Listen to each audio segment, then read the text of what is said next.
today's video ay ipapakita ko sa inyo yung mga saging na naputol sa aking garden na hindi pa siya gulang, alanganin. So, nahinog po siya.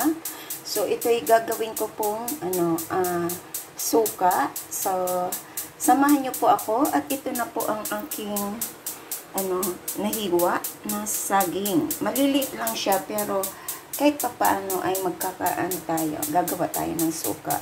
So ayan.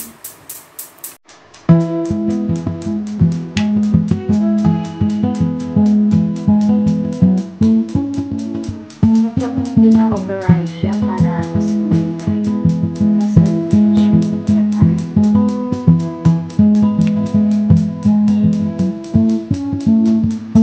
at malugo po ang tapong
Bali, 2 jar ito.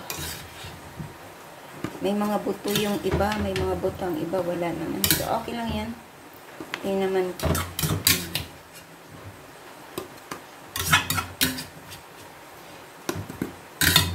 Gawin natin tong part 1 on how to make banana vinegar. And this is very organic. Pwede po siya sa salad. Masarap din siya sa paksiw. Ayan. At lagyan po natin ng inuming tubig. Ayan. Mga ganyan lang siya. Ayan. Tapos, takpan po natin. So, ito na siya. So, ayan na ang ating, banana na slice. So, abangan ko po yan. Abangan natin after 1 month. Ay gagawin natin, after 1 month, pipigain ko na yan sa tela. At ang katas niya, ang matitira, ay siya yung magiging suka. At ito po ang aking mga nagawa na vinegar, na banana mula sa ating saging na hinog, overripe. So, ayan na po siya. At yan po ay ginagamit ko yan na po ang ginagamit ko pang paksiw, nilalagay sa mga vegetable salad. So, ayan. Organic po siya. Hindi po siya galing, wala po siyang anumang chemicals, kundi lang talaga siya, saging. Anumang saging yan, anong klaseng saging ay pwedeng gawin. Ayan siya. After 1 month siya ipipigain at ilagay dyan. Tapos pag napiga, yan na ang niya. Meron din siyang sa ilalim. Parang yan na. Paano na siya palinaw ng palinaw. Ang sarap po niya, matamis siya na sobrang asim. Ayan. Kaya masarap siya sa salad. So, yan lang po. This is part 1 at meron po tayong part 2. After 1 month ay pipigain natin. So, ipapakita ko yan. So, salamat sa inyong lahat. This is Lori Tonea Vlog. Thank you and bye-bye.